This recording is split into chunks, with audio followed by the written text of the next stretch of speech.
오늘은 불교에서 가장 위대한 경전 중 하나인 금강경에 대해 함께 이야기를 나눠보려 합니다. 금강경, 이름부터 강렬하지 않습니까? 금강은 다이아몬드를 의미합니다.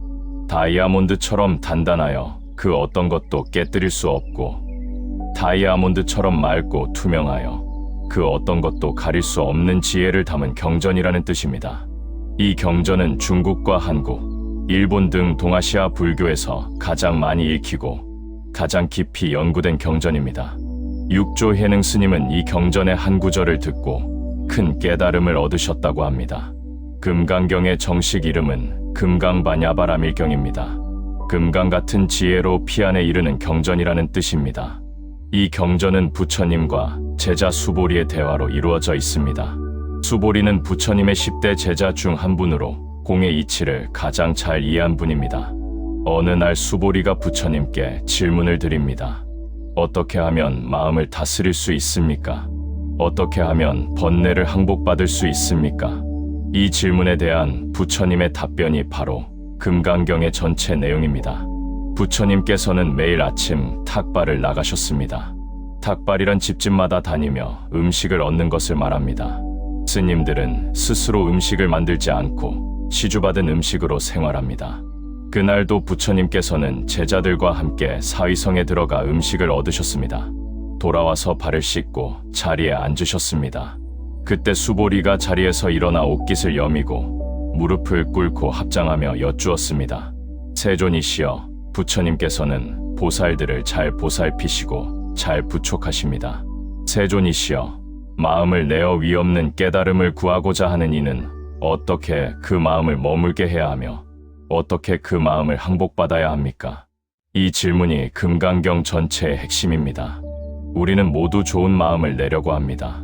착하게 살겠다, 베풀며 살겠다, 화내지 않겠다, 이런 좋은 마음을 냅니다. 하지만 그 마음이 오래가지 못합니다. 아침에 낸 좋은 마음이 점심때 되면 사라지고 맙니다. 어제 다짐한 마음이 오늘 되면 흔들립니다.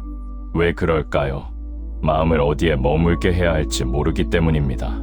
마음을 항복받는 방법을 모르기 때문입니다. 수보리의 질문은 바로 우리 모두의 질문입니다. 부처님께서 말씀하십니다. 참 좋은 질문이다. 수보리야, 내가 지금 말하는 것을 잘 들어라. 마음을 내어 위없는 깨달음을 구하고자 하는 이는 이렇게 그 마음을 내야 한다. 모든 중생을 제도하되 한 중생도 제도한 바가 없다고 해야 한다. 이 말씀이 금강경의 첫 번째 핵심입니다. 모든 중생을 구제하라.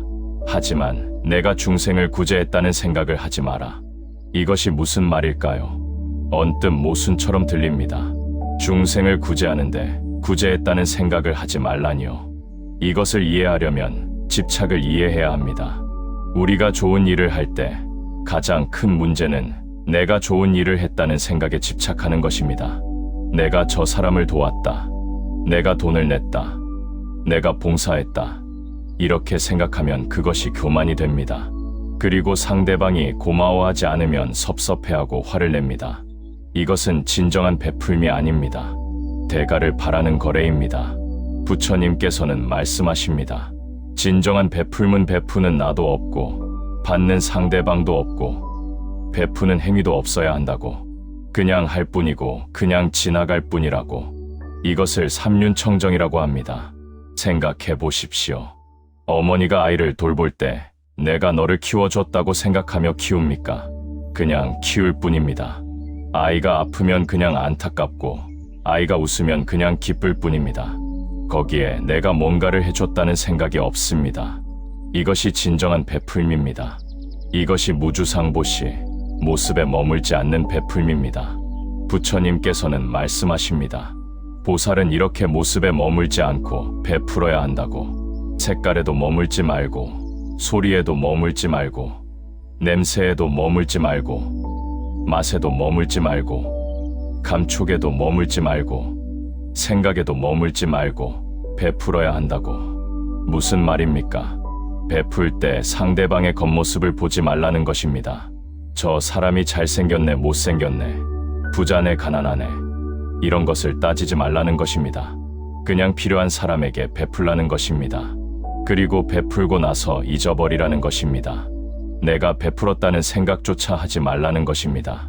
이렇게 베푸는 공덕이 얼마나 클까요? 부처님께서 비유를 드십니다.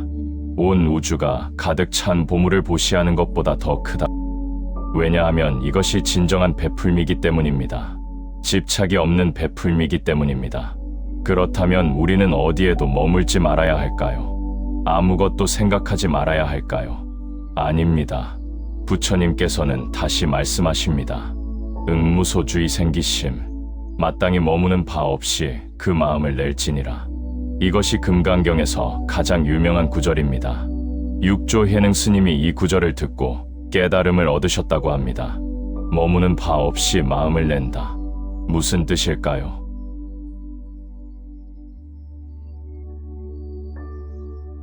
우리 마음은 늘 무엇인가에 머뭅니다. 좋은 것을 보면 거기에 머물고, 나쁜 것을 보면 거기에 머뭅니다. 돈이 생기면 돈에 머물고, 명예가 생기면 명예에 머뭅니다. 사랑하는 사람이 생기면 그 사람에게 머물고, 미운 사람이 생기면 그 사람에게 머뭅니다. 이렇게 마음이 머물면 집착이 생깁니다. 집착이 생기면 고통이 생깁니다.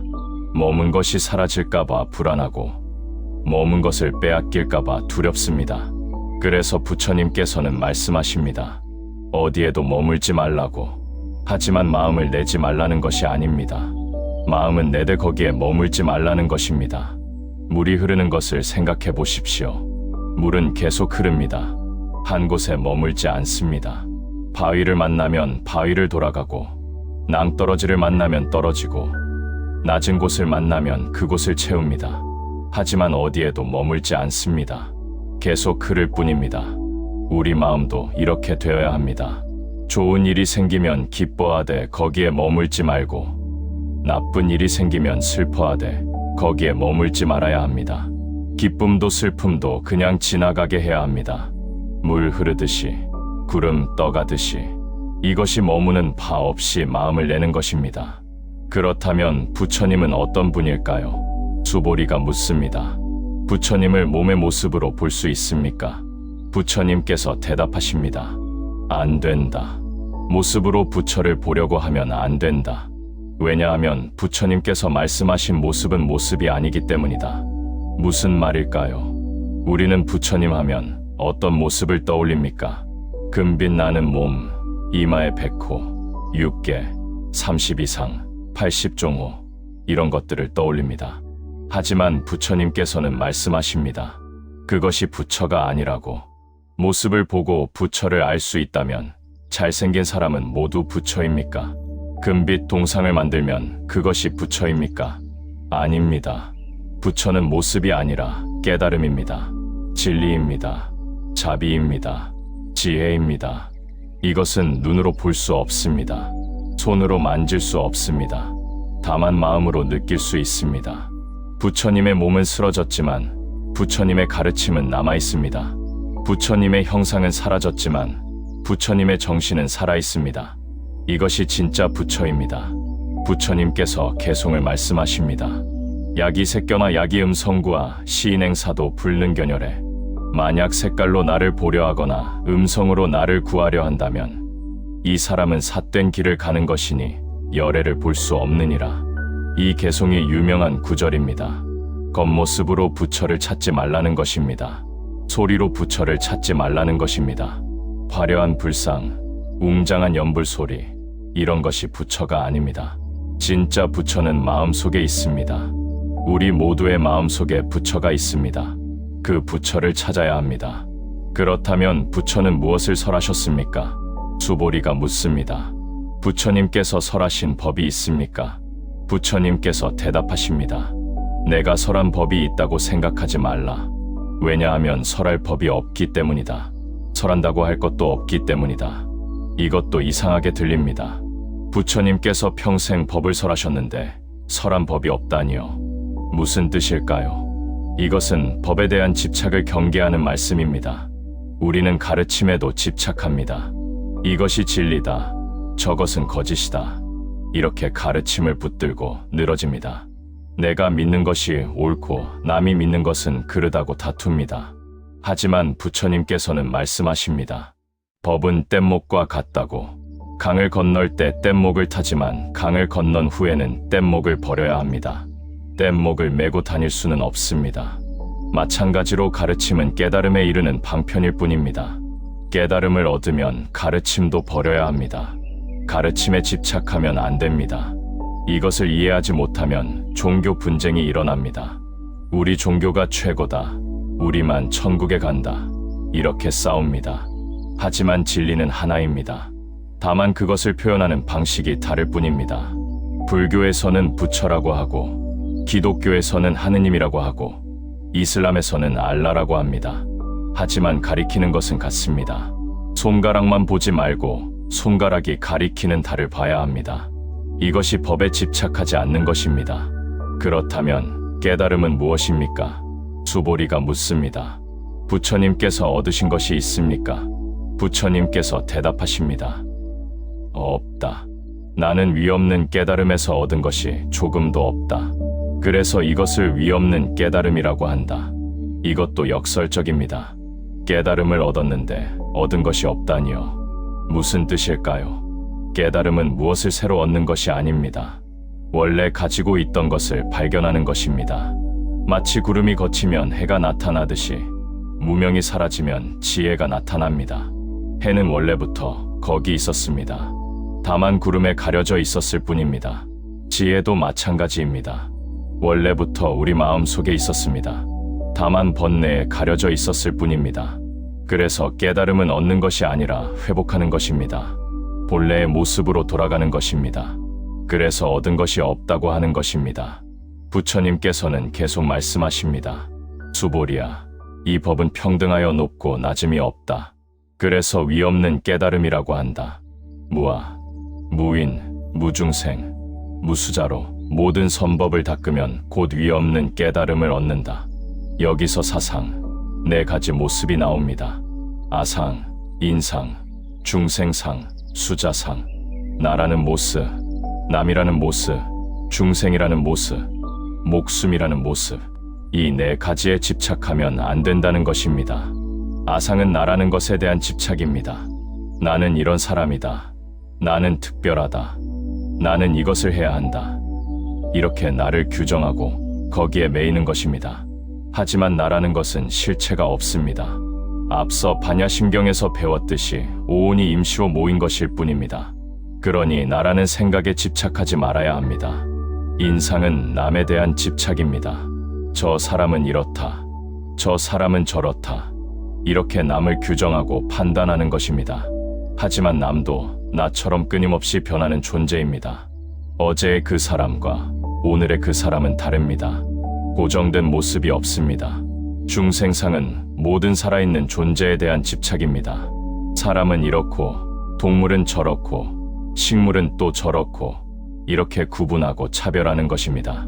하지만 모든 생명은 본질적으로 같습니다. 다 똑같이 살고 싶어 하고, 다 똑같이 고통을 피하고 싶어 합니다. 형태만 다를 뿐 본질은 같습니다. 수자상은 시간에 대한 집착입니다. 나는 몇 살이다. 나는 이만큼 살았다. 나는 앞으로 얼마나 살까. 이렇게 시간에 매이는 것입니다. 하지만 시간도 상대적입니다. 과거는 이미 사라졌고 미래는 아직 오지 않았습니다. 오직 지금 이 순간만이 있을 뿐입니다. 이 네 가지 모습에서 벗어나야 합니다. 나도 없고 남도 없고 중생도 없고 시간도 없다는 것을 알아야 합니다. 그렇다고 아무것도 없다는 허무주의가 아닙니다. 고정된 실체가 없다는 것입니다. 모든 것이 인연 따라 변한다는 것입니다. 이것을 알면 집착에서 벗어날 수 있습니다. 집착에서 벗어나면 자유로워집니다. 이것이 깨달음입니다. 부처님께서 또 말씀하십니다. 과거 마음도 얻을 수 없고 현재 마음도 얻을 수 없고 미래 마음도 얻을 수 없다. 과거 신불가득 현재 신불가득 미래 신불가득. 이것도 유명한 구절입니다. 마음을 얻을 수 없다는 것입니다. 무슨 뜻일까요? 과거의 마음은 이미 지나갔습니다. 붙들 수 없습니다. 어제의 기쁨, 지난주의 슬픔, 작년의 화, 이것들은 이미 사라졌습니다. 아무리 생각해도 다시 돌아오지 않습니다. 그런데 우리는 자꾸 과거에 매달립니다. 그때 그렇게 하지 말았어야 했는데, 그때 그렇게 했더라면, 이렇게 후회하고 아쉬워합니다. 하지만 소용없습니다. 과거는 이미 갔습니다. 미래의 마음도 얻을 수 없습니다. 아직 오지 않았기 때문입니다. 내일 무슨 일이 생길지, 다음 달에 어떻게 될지, 내년에 어떻게 변할지 아무도 모릅니다. 그런데 우리는 자꾸 미래를 걱정합니다. 이렇게 되면 어쩌지? 저렇게 되면 어떡하지? 불안해하고 두려워합니다. 하지만 소용없습니다. 미래는 아직 오지 않았습니다. 그렇다면 현재의 마음은 어떻습니까? 현재도 얻을 수 없습니다. 왜냐하면 현재는 순간순간 지나가기 때문입니다. 지금 이 순간이라고 말하는 순간, 그것은 이미 과거가 됩니다. 현재는 붙들 수 없을 만큼 빠르게 흘러갑니다. 그렇다면 우리는 어떻게 살아야 할까요? 과거도 못 붙들고, 미래도 알 수 없고, 현재도 흘러가는데 어떻게 해야 할까요? 바로 그냥 흘러가게 두는 것입니다. 붙들려고 하지 않는 것입니다. 과거는 과거로 보내주고, 미래는 오면 맞이하고, 현재는 그대로 살아내는 것입니다. 집착하지 않고, 걱정하지 않고, 있는 그대로 받아들이는 것입니다. 이것이 금강경이 가르치는 삶의 태도입니다. 부처님께서 계속 설명하십니다. 부처님께서 과거에 연등불 부처님을 만났을 때 얻은 법이 있었습니까? 없었습니다. 수보리가 미래의 부처가 된다면 장엄한 불국토를 이룰 것입니까? 아닙니다. 왜냐하면 불국토를 장엄한다는 것은 장엄하는 것이 아니기 때문입니다. 이름만 불국토 장엄이라고 할 뿐입니다. 무슨 말일까요? 불국토, 즉 부처의 나라는 밖에 있는 것이 아니라 마음속에 있다는 것입니다. 화려한 건물을 짓고 아름다운 정원을 만드는 것이 불국토가 아닙니다. 마음을 정화하고 자비를 실천하는 것이 불국토입니다. 서방정토, 극락세계도 마찬가지입니다. 많은 사람들이 죽으면 극락에 간다고 믿습니다. 서쪽 멀리 아미타불이 계신 곳으로 간다고 믿습니다. 하지만 진짜 극락은 마음속에 있습니다. 탐욕과 분노와 어리석음이 없는 곳, 그곳이 극락입니다. 자비와 기쁨과 평화가 있는 곳, 그곳이 극락입니다. 이것은 죽어서 가는 곳이 아니라 지금 여기서 이룰 수 있는 것입니다. 마음이 맑으면 지금 이 자리가 극락입니다. 마음이 어두우면 극락에 가도 지옥입니다. 모든 것은 마음에 달려 있습니다. 부처님께서 또 말씀하십니다. 보살은 이렇게 알아야 한다. 모든 법은 부처님께서 설하신 것이다. 모든 법은 법이 아니다. 그러므로 모든 법이라고 하는 것이다. 무슨 말일까요? 모든 현상, 모든 존재, 모든 가르침, 이 모든 것이 부처님의 설법이라는 것입니다. 꽃이 피는 것도 설법이고, 새가 우는 것도 설법이고, 바람이 부는 것도 설법입니다. 봄이 오고 여름이 가고 가을이 오고 겨울이 오는 것, 이 모든 것이 무상을 가르치는 설법입니다.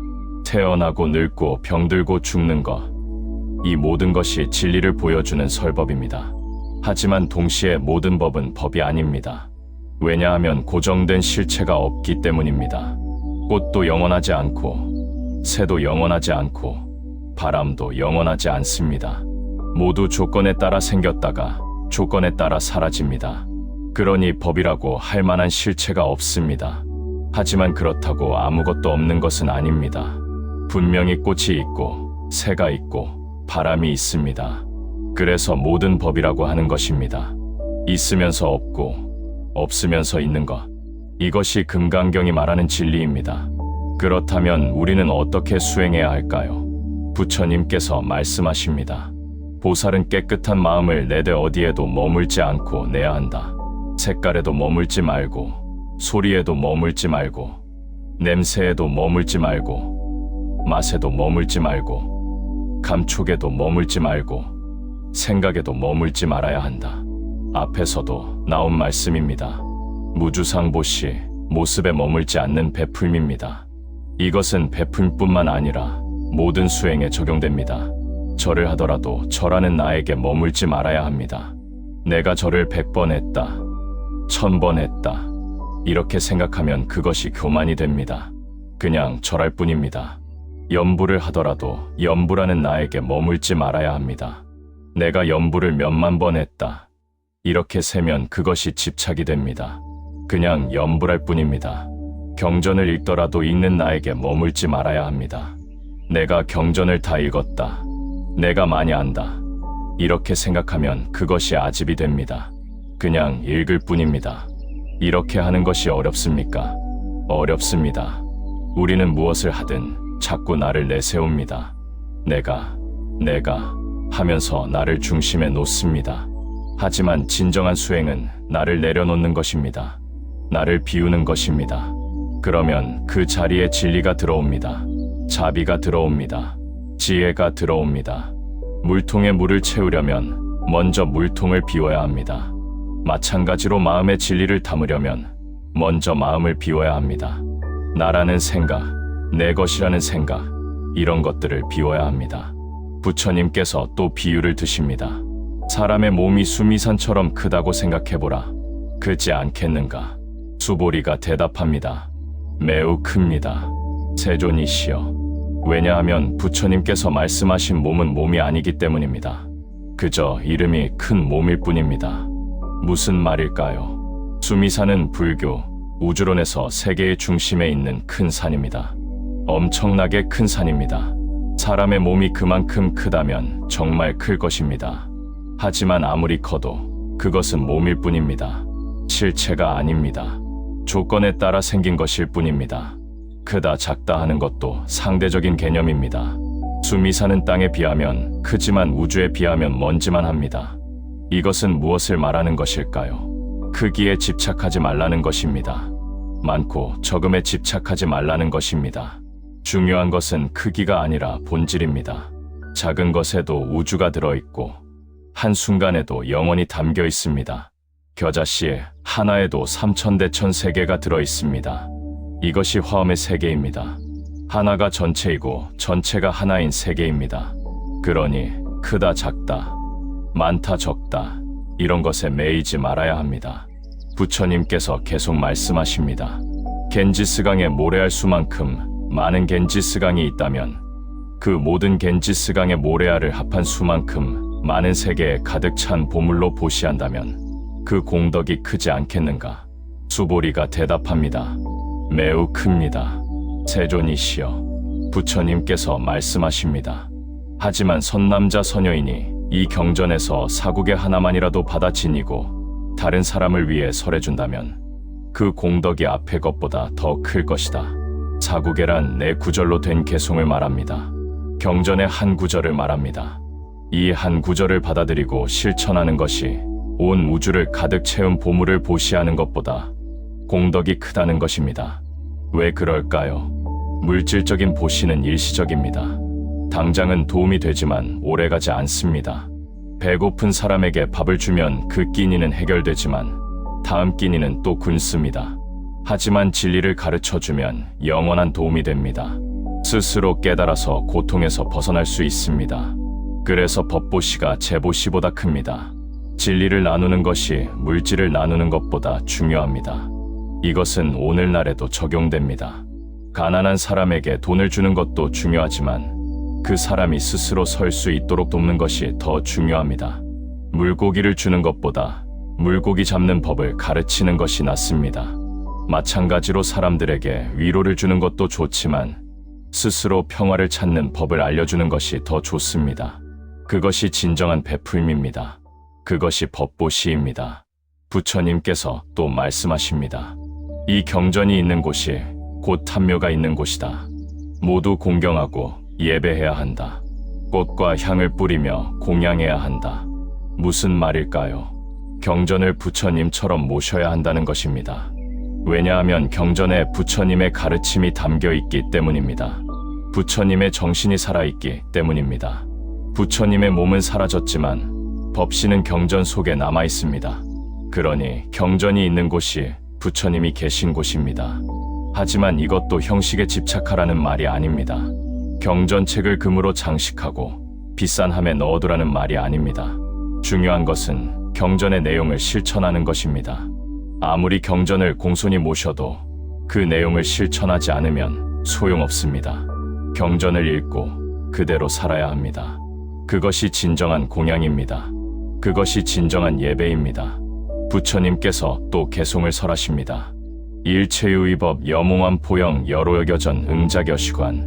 모든 지어진 법은 꿈과 같고 환상과 같고 물거품과 같고 그림자와 같으며 이슬과 같고 번개와 같으니 마땅히 이와 같이 관찰해야 한다.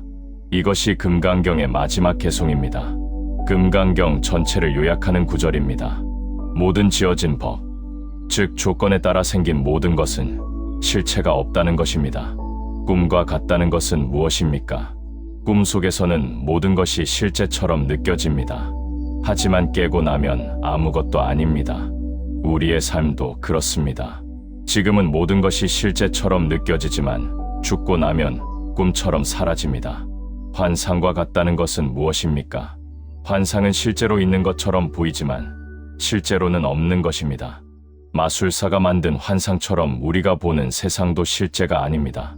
우리 마음이 만들어낸 환상입니다.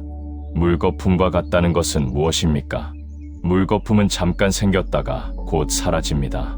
우리의 삶도 그렇습니다. 100년도 안 되는 짧은 시간입니다. 우주의 나이에 비하면 찰나도 안 됩니다.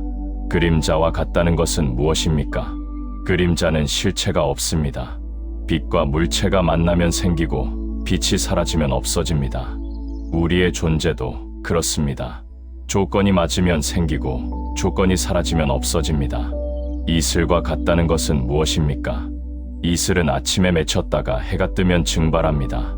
더덥습니다. 우리의 생명도 그렇습니다. 아침 이슬처럼 더덥습니다.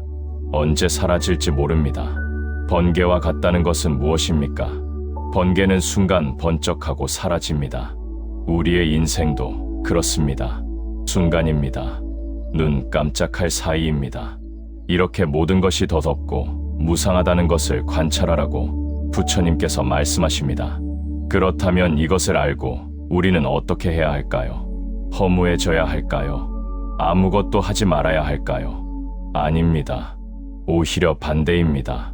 모든 것이 더섭기 때문에 더욱 소중히 해야 합니다. 영원하지 않기 때문에 더욱 감사해야 합니다. 지금 이 순간이 다시 오지 않기 때문에 더욱 충실히 살아야 합니다. 꿈이라고 해서 아무렇게나 살 수는 없습니다. 꿈이든 깨어있든 고통은 고통이고 기쁨은 기쁨입니다. 꿈 속에서도 착하게 살아야 합니다. 꿈 속에서도 사랑해야 합니다. 꿈 속에서도 베풀어야 합니다. 다만 집착하지 않는 것입니다. 영원하지 않다는 것을 알기에 붙들지 않는 것입니다. 머물지 않는 것입니다. 좋은 일이 생겨도 거기에 취하지 않고 나쁜 일이 생겨도 거기에 빠지지 않는 것입니다. 모든 것이 지나간다는 것을 알고 담담히 받아들이는 것입니다. 이것이 금강경이 가르치는 삶의 태도입니다. 이것이 금강 같은 지혜입니다. 이제 구체적으로 우리 삶에서 금강경을 어떻게 적용할 수 있는지 이야기해 보겠습니다.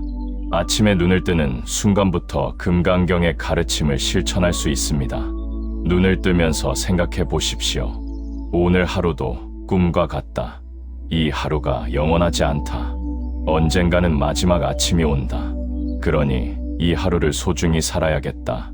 이렇게 생각하면 하루가 달라집니다. 짜증날 일도 대수롭지 않게 느껴집니다. 사소한 일에 화낼 시간이 아깝습니다. 소중한 사람들에게 더 잘해야겠다는 마음이 듭니다. 세수를 하고 밥을 먹을 때도 마찬가지입니다. 모습에 머물지 않는 베풀음을 실천할 수 있습니다. 이 밥이 어디서 왔는지 생각해 보십시오. 농부가 농사지었고 누군가 나르고 누군가 팔고 누군가 요리했습니다. 수많은 사람들의 노고가 이 한 그릇 밥에 담겨 있습니다. 또한 햇빛과 물과 흙이 있어서 가능했습니다. 온 우주가 협력해서 이 밥을 만들었습니다. 이것을 생각하면 감사함이 절로 납니다. 그리고 겸손해집니다. 내가 밥값을 냈다고 해서 이 밥이 내 것은 아닙니다. 나는 그저 잠시 이 음식을 받아서 생명을 유지할 뿐입니다. 출근길에도 금강경을 실천할 수 있습니다. 지하철이나 버스에서 사람들을 보십시오. 모두 각자의 삶을 살고 있습니다. 모두 각자의 고민이 있습니다. 저 사람도 나처럼 행복하고 싶어 하고 저 사람도 나처럼 고통을 피하고 싶어 합니다. 나와 남의 경계가 사라집니다. 이것이 무아입니다. 이것이 무인입니다. 그러면 자연스럽게 자비심이 생깁니다. 누군가 나를 밀쳐도 화가 덜 납니다. 저 사람도 급한 일이 있겠구나. 저 사람도 힘들겠구나. 이렇게 이해할 수 있습니다. 직장에서 일할 때도 금강경을 적용할 수 있습니다. 일을 하되 일에 집착하지 마십시오. 열심히 하되 결과에 매이지 마십시오. 잘 되면 기쁘되 거기에 취하지 말고, 안 되면 아쉽되 거기에 좌절하지 마십시오. 모든 것이 인연입니다. 조건이 맞으면 되고 조건이 안 맞으면 안 됩니다. 내 노력만으로 되는 것이 아닙니다. 수많은 조건들이 맞아떨어져야 합니다. 그러니 결과는 하늘에 맡기고 과정에 최선을 다하십시오. 이것이 무주상보시입니다.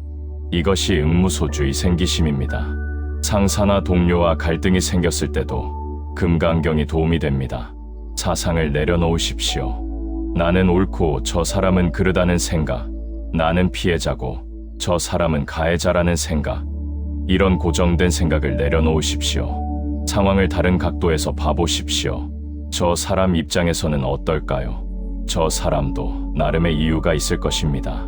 저 사람도 나처럼 불완전한 인간입니다. 실수할 수도 있습니다. 이렇게 보면 용서가 쉬워집니다. 화해가 가능해집니다. 점심시간에 밥을 먹으면서도 수행할 수 있습니다. 맛있는 음식을 먹을 때 집착하지 마십시오. 이 맛이 영원하지 않습니다. 잠깐 혀를 즐겁게 할 뿐입니다. 목구멍을 넘어가면 끝입니다. 그러니 맛에 집착할 필요가 없습니다. 감사히 먹되 탐하지 마십시오. 맛없는 음식을 먹을 때도 투덜대지 마십시오. 맛은 상대적입니다. 배고플 때는 무엇이든 맛있습니다. 맛있고 맛없는 것도 내 마음이 만든 것입니다. 주어진 음식에 감사하며 먹으십시오. 오후에 일이 힘들고 지칠 때는 어떻게 해야 할까요? 과거 신불가득, 현재 신불가득, 미래 신불가득을 떠올리십시오. 지금 이 피곤함도 지나갈 것입니다. 영원하지 않습니다. 조금만 참으면 퇴근 시간이 옵니다. 집에 가면 쉴 수 있습니다. 모든 것이 변합니다. 힘든 것도 변합니다. 이것을 알면 조금 더 견딜 수 있습니다. 또한 이 피곤함 속에서도 배울 것이 있습니다. 몸이 무상함을, 건강이 소중함을, 쉼의 가치를 배웁니다. 고통도 스승입니다. 퇴근 후 집에 돌아와서도 금강경을 실천할 수 있습니다. 가족들을 대할 때 사상을 버리십시오.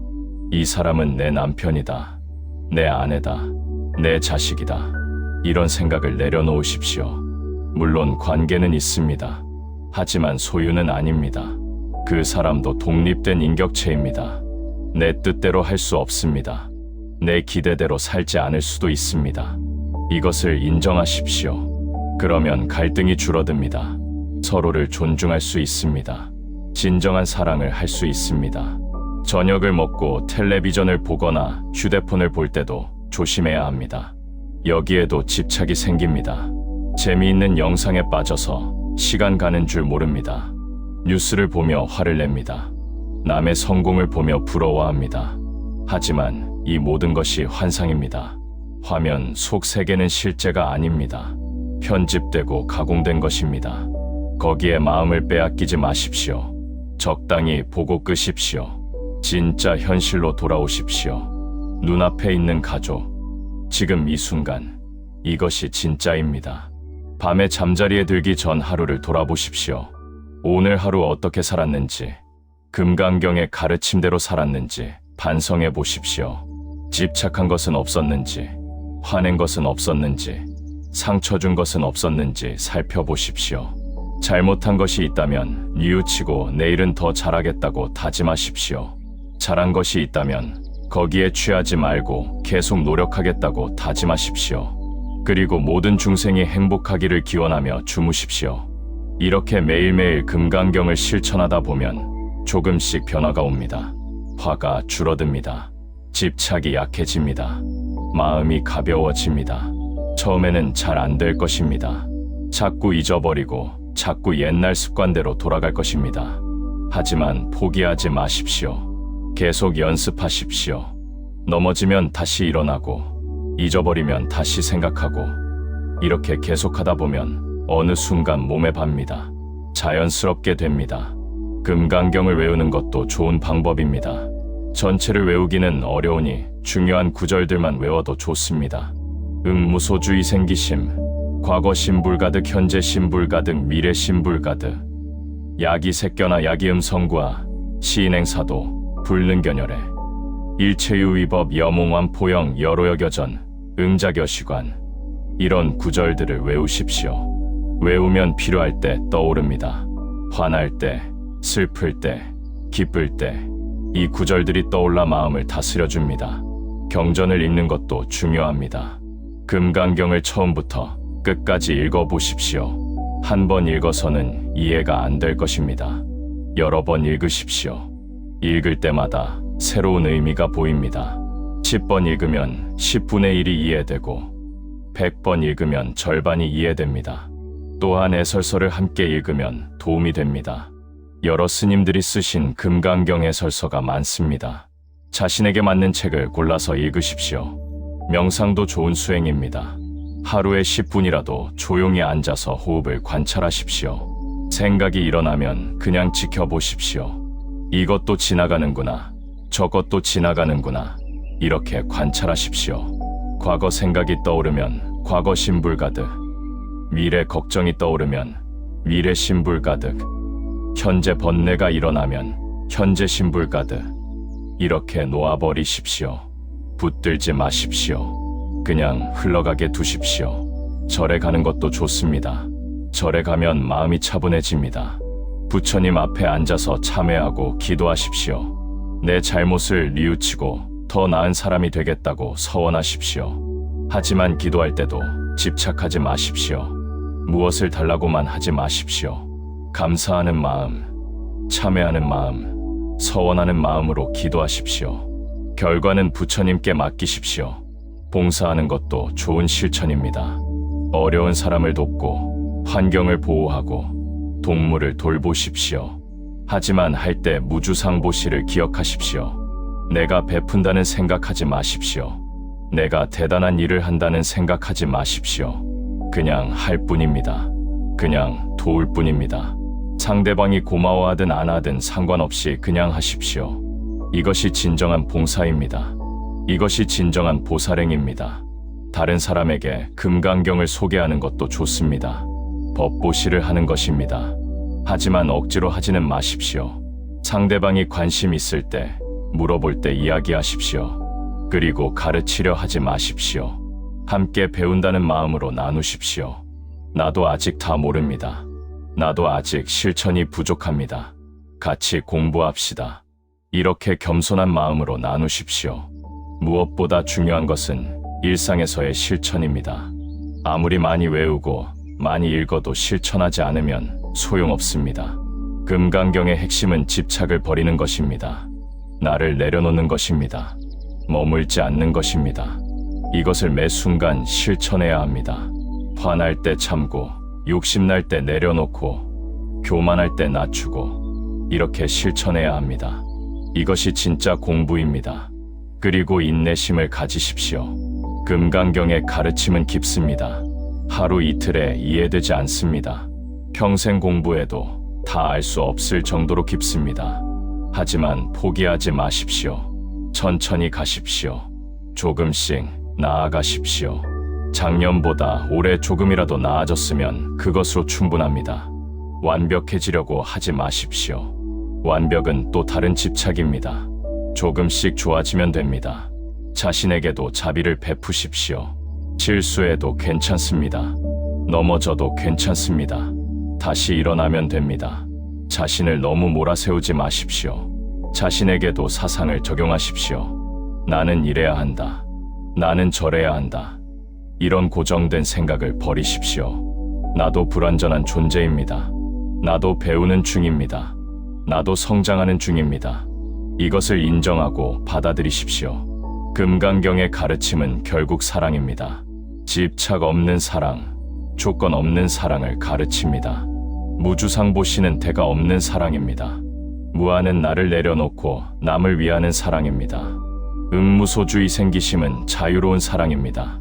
사랑하되 소유하지 않고 배려하되 강요하지 않고 돕되 대가를 바라지 않는 것. 이것이 금강경이 말하는 사랑입니다. 가족을 이렇게 사랑하십시오. 소유하려 하지 말고 존중하십시오. 내 뜻대로 만들려 하지 말고 있는 그대로 받아들이십시오.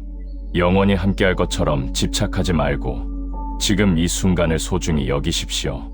언젠가는 헤어질 것을 알기에 더욱 사랑하십시오. 친구도 이웃도 마찬가지입니다. 모든 만남은 인연입니다. 인연을 소중히 하되 집착하지 마십시오. 모든 생명을 사랑하십시오. 금강경은 모든 중생을 제도하라고 합니다. 사람뿐만 아니라 동물도, 식물도, 모든 생명을 사랑하라고 합니다. 그들도 우리처럼 살고 싶어 합니다. 그들도 우리처럼 고통을 피하고 싶어 합니다. 그들을 해치지 마십시오. 가능하면 도우십시오. 그들도 부처님의 자녀입니다. 그들도 깨달을 수 있는 존재입니다. 지구를 사랑하십시오. 이 땅, 이 물, 이 공기가 우리를 살게 합니다. 우리는 지구의 일부입니다. 지구 없이 우리는 존재할 수 없습니다. 그러니 지구를 아끼십시오. 자연을 보호하십시오. 낭비하지 마십시오.